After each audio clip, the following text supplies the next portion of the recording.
Good Tuesday morning to you, and welcome to another episode of Leon County Today with Sheriff Walt McNeil. And Sheriff, we are back in the Fox studio. Absolutely. This is a great place. I love the background and the all of our folks here that know exactly how to place this stuff.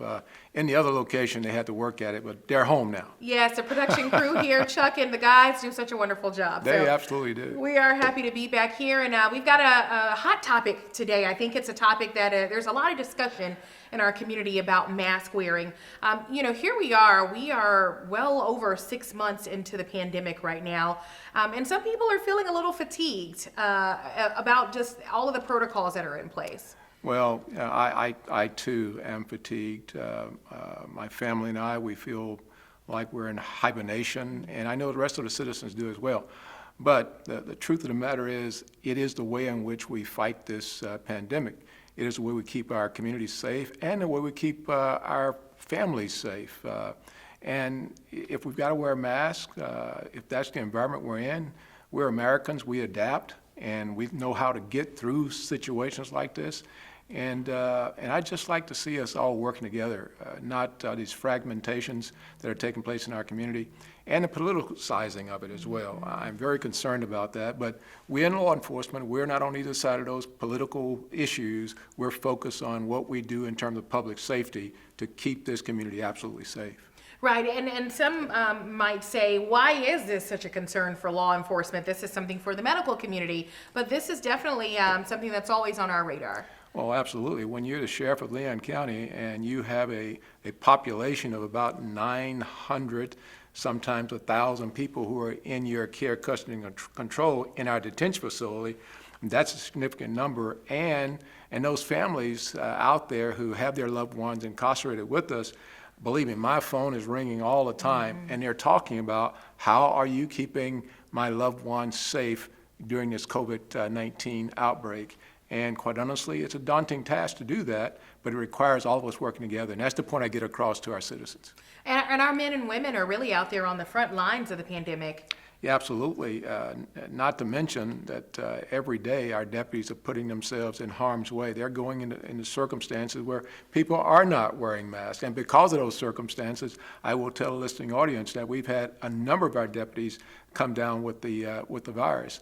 They've all overcome it, but their families have suffered from that. So if we just work together on this, I think we can do a better job here in Leon County, and we can keep our community safe and put us out there fighting crime, which is where we'd like to be, fighting crime, not this virus. Absolutely. Well, as we mentioned, we do have a full show today. We're going to be talking with the medical expert about the topic of masks, why they're important, the proper way to wear them. So lots of information for our community. Yes, I'm looking forward to that, getting the information out there so that people are informed and understand exactly what they should do. Some are already doing it, but I think information is never too late. Absolutely. All right. Thank you, Sheriff. And coming up next, we talk to Dr. Temple Robinson on the front lines of the pandemic in our community. Stay with us.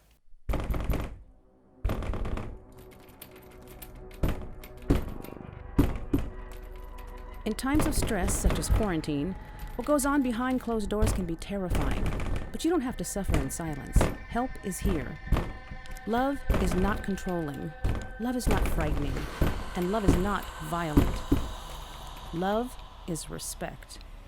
If you need assistance or just want to talk, we are here. Contact the Domestic Abuse Hotline at 800-500-1119 to speak to someone in your area. For more information, visit thedvcc.org. I'm Andrew Saul, Commissioner of Social Security. Beware of telephone scammers pretending to be government employees. Real Social Security employees will never threaten you. Callers threatening you with arrest or other legal action and demanding money are not from us. If you receive a call like this, hang up, do not provide them with any form of payment or information. Report the call at oig.ssa.gov. In every family, small conversations can make a big impact. I grew up on tour with my parents. Kind of different, but we bonded over music and we talked. Honest conversations, like when my dad shared his experiences as an alcoholic. Your honesty gave me a sense of integrity that I wanted in my own life. And I wanted you to know, from someone who's been in recovery more than 30 years now, that hard work is what creates success, not alcohol or other drugs, in whatever you do. Talk, they hear you. Here's to the things that can keep us safe. Those we use all the time with hardly a thought. Those that are silently standing by to save our lives. And now, those that we carry with us everywhere we go. Many mobile devices will now bring you wireless emergency alerts, real-time information directly from local sources you know and trust. With the unique sound and vibration, you'll be in the know wherever you are. Welcome back. We are now more than 6 months into the worldwide COVID-19 pandemic. There are no clear end in sight for this pandemic. Joining us now is Dr. Temple Robinson. Dr. Robinson, welcome. Thank you. Dr. Robinson, you're on the front end of the COVID-19 outbreak, and you're in the field interacting and seeing what's going on. Tell us what you're seeing out there. Well, if you remember, Bond partnered early on with Florida A&M and the Department of Health, Leon County Health Department, to stand up the testing site at Bragg Stadium. I remember that. And it seems like it's been a year, but it was just this back past spring. And at that time, we were there 7 days a week through the spring, through the summer, testing 400, 500, 600 people a day.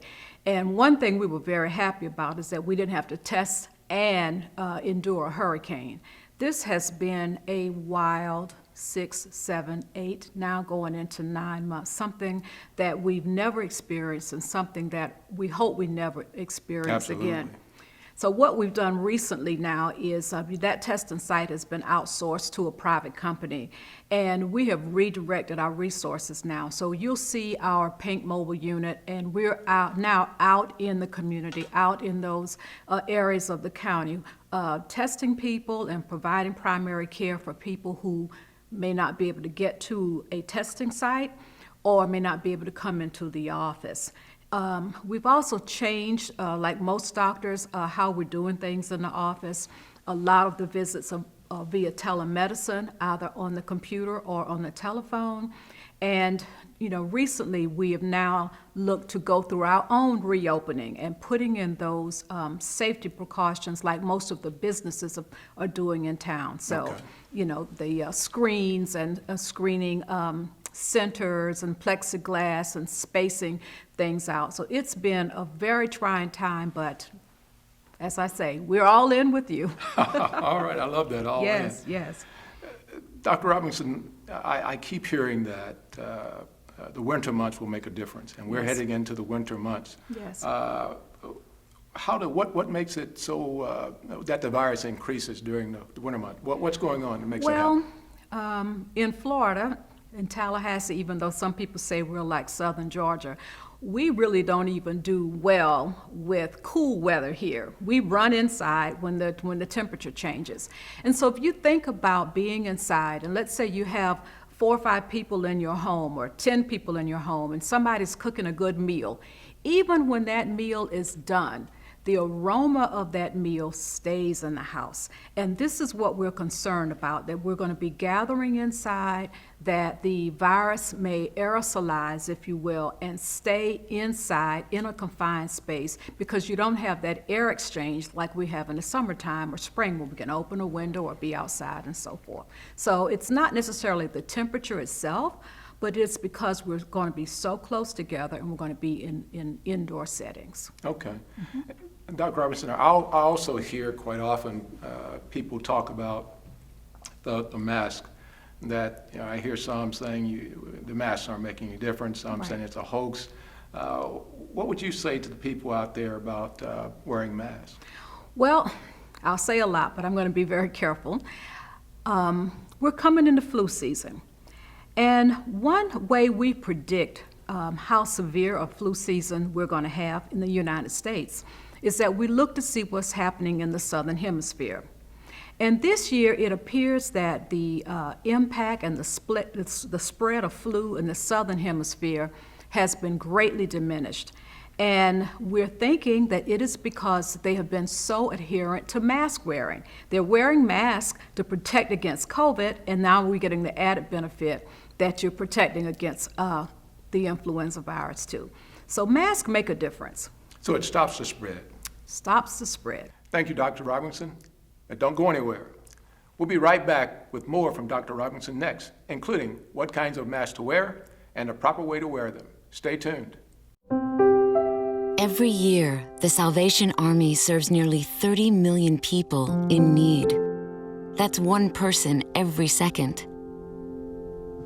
So by the time you've finished watching this, 30 more lives will have been changed for good. All thanks to your donations. Thank you. Give today. I've been driving a truck for 40 years now. If people knew what I know, lives could be saved. Like that trucks can't stop quickly. It takes my 80,000-pound truck 200 yards to come to a complete stop. So I always do my best to give a lot of cushion. It helps when other drivers realize that and do the same. Please give trucks the space we need so we can all stay safe. It's our roads. It's our safety. Why? Why do we ignore the things that give us pause, that seem out of place, that don't feel right? The answer to why defines who we are. So if you see something, why do you say something? I see safe for my friends. For my community. For my family. For each other. Because all of this matters. We all have something worth protecting. So why do you see safe? Report suspicious activity to local authorities. If you see something, say something. Water, extra mask, lunch, Hey, Grant, snack. what you up to? I'm getting ready to stand in line and vote. But the election isn't for weeks. Why are you packing now? Oh, I heard the lines are going to be really long, and I'm just preparing. Well, what if I told you I was actually getting ready to vote too? Wait, how? Where's your face mask and sanitizer? I'm on the U.S. Vote Foundation website requesting my vote at home ballot. That's how. And when it arrives, I'll fill it out, take it to the mailbox or Dropbox, and my ballot is cast. Let me show you how. Skip the line. Request your vote by mail ballot from U.S. Vote Foundation today. Army National Guard soldiers have the option to train and learn skills in the trade fields, skills that can lead to employment at home as well. Find out how you can learn a trade and serve part-time for your community and country by visiting nationalguard.com. We're back with the CEO of the Bond Community Health Center, Dr. Temple Robinson. The center has led the effort for COVID-19 in our community. Dr. Robinson, you told us before the break about the importance of wearing masks. Why are mask wearing so important? Well, one, you want to protect yourself and you want to protect other people. People often ask me, well, what is the best mask to wear, Doc? And I say the best mask to wear is one that fits. You should be able to talk, you should be able to wiggle your face around, and the mask should sit firm. You shouldn't have to keep adjusting it, doing what I call the mask salute. You see this all the time? People say 2 words and they do this. And people do some other things we talk about. For some reason, people feel they must take their mask off to talk, and then they put it back on when they're done talking. Well, we need you to have the mask on while you're talking. If you feel that mask right there in front of you, and I'm going to take mine off, you're going to feel that there's a little wire. Yes, Almost feels like pipe cleaner. And so some of the masks that are made at home, we advise you put some type of wire or something malleable there so that it fits nice around on the face, under the eyes, firm. We encourage people to, if you have a problem, fit it there, pull it here, but try to hold your mask with the handles only. And always wash your hands before you start putting the mask on. If you have a fashion mask, someone made one for you, make sure you have 2 layers. Make sure that your mask doesn't have gaps in it. Everyone's face is shaped different, their mouth, their chin is shaped different, so you may have to experiment a while to find the right one for you. Yeah. This is a Clemson mask, so I always say the Florida State mask, they all fit perfectly. But this was a Clemson mask that was purchased. It's thin, but so they all but this little filter thing to go in the back, which does work. It has big, long straps, so it has a way that you can choke up on the strap so that it fits like it should on your face. If it doesn't fit, it doesn't work. Wash your hands. So, Dr. Robinson, now we see people wearing, as you just talked about, you just spoke of people wearing masks all kind of ways. Right. They wear them underneath their nostrils, some on their neck, as you just described. That's right. Why is that so important?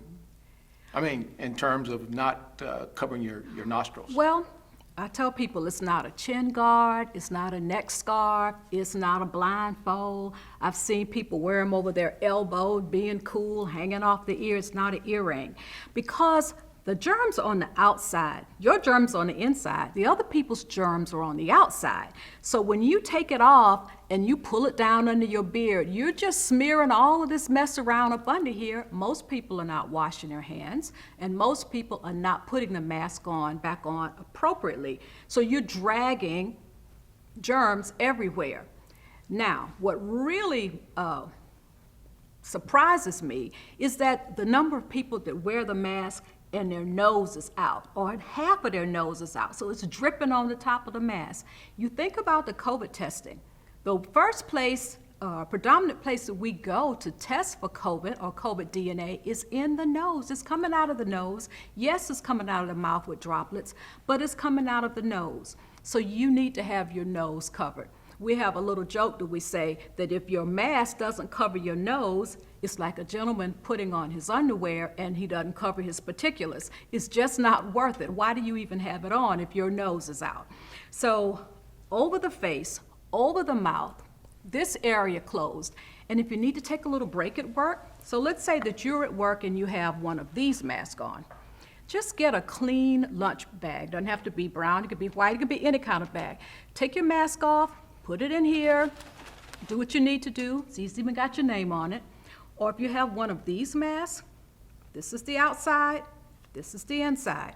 Have a nice clean paper towel, this side down, run your errand, come back, put it on. Thank you, Dr. Robinson. Very good information. Coming up next, our deputy on duty. Meet our new Assistant Sheriff for Law Enforcement. Stay tuned. Here's to the things that can keep us safe. Those we use all the time with hardly a thought. Those that are silently standing by to save our lives. And now, those that we carry with us everywhere we go. Many mobile devices will now bring you wireless emergency alerts, real-time information directly from local sources you know and trust. With the unique sound and vibration, you'll be in the know, wherever you are. Before you throw away those unused medicines, those pills for your back pain or migraines, just think for a minute. When you throw them in the trash, they can become lethal in the wrong hands. There are better ways to dispose of your unused meds. there are lots of police stations, local pharmacies, and hospitals that are approved to take in unused meds and dispose of them safely, so they don't end up in the wrong hands. Our hands. To find a medicine disposal site near you, visit www.safe.pharmacy.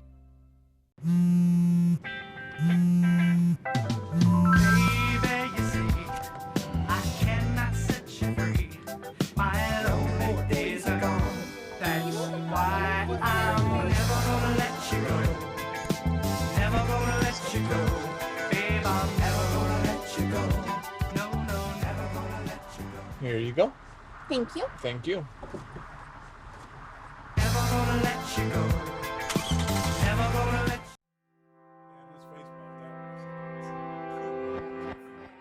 Well, I started my law enforcement career in 1988 with the Tallahassee Police Department. And after serving 6 years there, I went over to the Department of Environmental Protection as an internal affairs investigator. And then a few years there, I was promoted to lieutenant there, and then I was promoted to captain. And then I transferred to the Division of Law Enforcement of the Department of Environmental Protection and as operational captain. Then about less than, I think that was July of 2007 and January 2008, after interim, I was selected as the bureau chief over the Park Police, Florida Park Police in the Department of Environmental Protection. And we did traditional law enforcement throughout the state park system and state lands. In 2012, DEP and Florida Fish and Wildlife merged in 2012. So my function, the rest of the patrol function and investigations, we all merged over to FWC. And my rank as bureau chief was equivalent to a major. So I transferred that rank as major, and then I was given operational support. Unit cohesion, that's one of the first things I want to do. I want all of my chiefs and all of our organization and all the chiefs work with one goal in mind, with the sheriff's vision and unit cohesion. Everybody knows what's going on, and that's one of the things I'm looking forward to. Communication is something that I value. I'm loyal to my employees, and I'm going to give them 100%. I'm going to support them 100%, and I'm looking forward to getting engaged in what our deputies do, and all the way up the chain. I'm a pretty direct person, and I expect the same. I don't beat around the bush, and I don't expect my employees to beat around the bush. I think we waste too much time sometimes going through the motions to get to the common goal. So I like direct communication. My leadership style is not just directness, but I'm very empathetic towards people's needs, not just my employees, not just this organization, but also the community. I like hanging out with my best friend, my wife. She's my rock, and we have a good time together. We cook, we like movies, and we just like being around each other. You know, so that's one of my favorite things to do.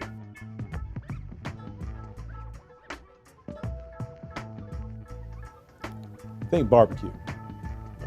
I do a lot of it, so I like barbecue a whole lot. I like Italian too, so I like a good old soul food. That's one of my go-tos. My wife she takes care of me on that level, so was my mom, and when I was able to see her, but I like soul food too, I like it all. No, I'm gonna make mistakes, so be patient with me. I'm gonna ask a lot of questions, be patient with me. I strive for perfection, and there's only one perfect being that lived this planet, and he's gone. So I strive for perfection.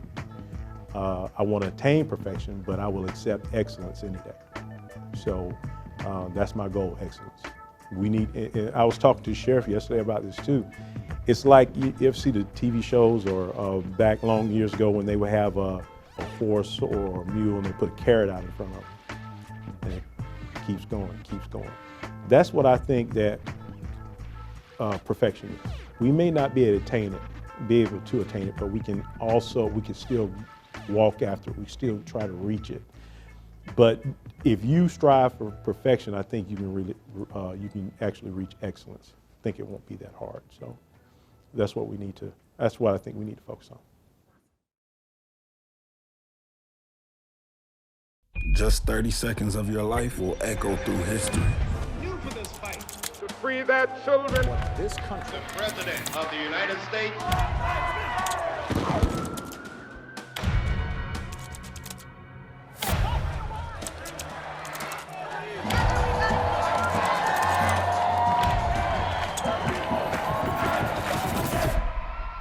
Visit vote.org to participate in this landmark election. Vote what you started.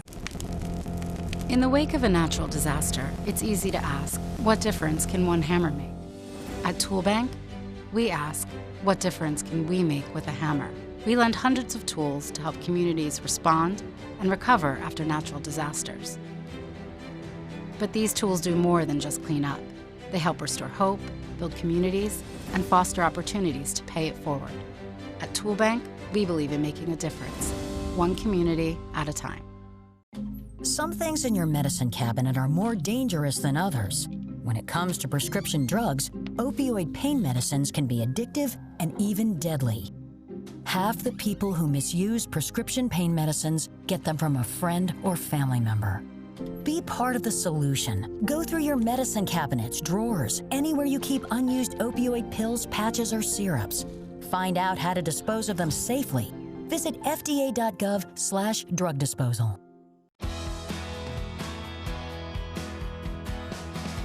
I drive 65,000 miles each year in my bus. If people knew what I know, lives could be saved. You don't want to be in the blind spot of a 40,000-pound bus when I have less than a second to react. I do what I can by changing lanes and taking turns slowly. It really helps when people look out for me too. Give me room to operate safely. It's our roads, it's our safety. Welcome back to Leon County Today with Sheriff Walt McNeil, and wrapping up another great episode. Got an opportunity to hear from our new Assistant Sheriff of Law Enforcement. Absolutely. We're excited about Assistant Sheriff Percy Griffin coming on board. We have a lot to do in our community. I call it the robbery season, you might say. We know people putting on more clothes and means that they're out and they can cover things up. And we've got to get out there and fight crime the best way we can. And Assistant Sheriff Griffin coming on board at the right time to deal with some of these problems. We're excited about him. His staff's excited. He's in a learning mode, obviously, but he's been in law enforcement for some 30 years, so he gets it. And he's been a product of this community for that amount of time, coming from the Tallahassee Police Department, working for forestry, and now working for us. And so we're really excited about having him on board. And obviously, we've got to deal with these car break-ins. So I want the folks out there to know, 9 o'clock, what are you supposed to do? Lock your cars, lock your house. We've got to fight crime and get crime down. We've got had it going in the right direction before the COVID outbreak hit, and we still have it going in the right direction. But we're going to continue to need your help to solve these problems in our community, particularly problems related to crime. We've got to be all in about that, and I hope every citizen out there is, in fact, all in. That's right. That 9 p.m. routine is so important. It's just really quick to make sure you've locked those doors and remove your valuables. Absolutely. Because we know that if those valuables are still in, they'll go the extra mile to get them. Yeah, when they see your car is unlocked, they're going to go in there and steal, and then they get access. If you leave your keys in the house, in the car, they get access to the house. So this is really important, and it's probably been one of the most valuable things we've had to do in terms of driving our crime down. It proves that it's not simply about what law enforcement does, it's about what we do as a collective in our community. All in. All in. All in indeed. All right, well, that's going to do it for today's episode of Leon County Today. Have a wonderful day, everyone.